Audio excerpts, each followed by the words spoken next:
काळूबाईच्या नावानं चांग भलं. महाराष्ट्रात अशी कोणती देवी आहे जिच्या हाकेला आदिमाया पार्वती स्वतःहून धावून आली? जिथे मध्यरात्री दैत्याचा संहार झाला आणि आजही लाखो भक्त नवस फेडायला येतात. समुद्र सपाटीपासून 5,000 फूट उंचीवर घनदाट वनराईत विराजमान असलेली मांढरदेवी काळूबाई आणि शाकंभरी पौर्णिमेची अद्भुत कथा आज आपण सविस्तर जाणून घेणार आहोत. व्हिडिओ शेवटपर्यंत नक्की पहा.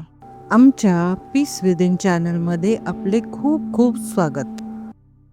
नमस्कार मित्रांनो, आज हा विशेष व्हिडिओ आहे सातारा जिल्ह्यातील वाई तालुक्यात मांढरदेवी येथील श्री काळेश्वरी उर्फ काळूबाई देवीच्या वार्षिक यात्रेवर.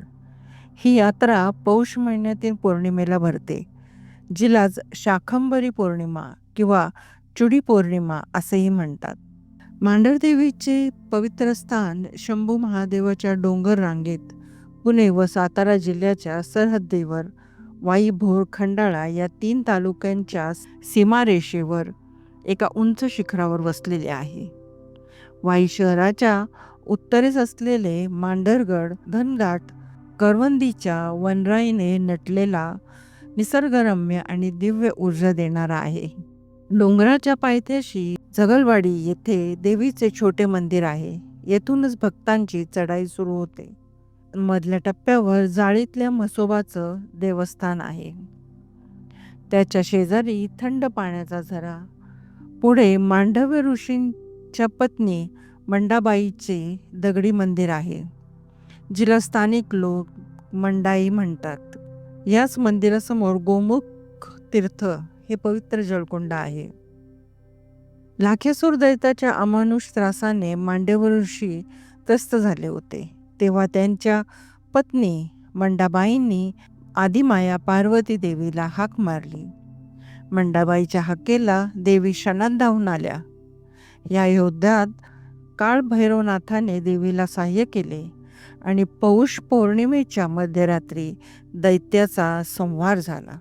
मांडव्य ऋषींच्या नावावरून देवीचे नाव मांढरदेवी आणि गावाचे नाव मांढरदेव पडले. मुख्य मंदिर हेमाडपंथी शैलीतील लहान पण अतिशय प्राचीन. सभामंडप व गाभाऱ्यात चांदीचे सुरेख काम केलेले आहे. गर्भगृहात शेंदूर चर्चित स्वयंभू चतुर्भुज काळूबाई महिषासुरमर्दिनी रूपात विराजमान आहे. एका हातात त्रिशूळ, दुसऱ्या हातात तलवार, तिसऱ्या हातात ढाल आणि चौथ्या हातात दैत्याची मान. देवीचे वाहन सिंह असून मूर्तीसमोर महादेवाची पिंड आहे. मंदिरासमोर 2 भव्य दीपमाळा आहेत. उजवीकडे सेवक गोंजी बाबा, डावीकडे राखणदार मांगीर बाबा. गडावर मरीमाता, लक्ष्मी आई, गंगाजी बाबा, तेली बाबा व धावजी पाटील यांची स्थाने आणि 52 वीरांचा वेढा असल्याचे मानले जाते. पौष यात्रेच्या आधी जागर, छबिना आणि मुख्य दिवशी महाअभिषेक पूजा केली जाते. गावोगावी भक्त सासनकाठी, पालखी, देवारे घेऊन ढोलताशा, हलगीच्या गजरात डोंगर चढून येतात. बोल मांढराच्या काळीचं चांग भलं या गजराने संपूर्ण परिसर दुमदुमून जातो.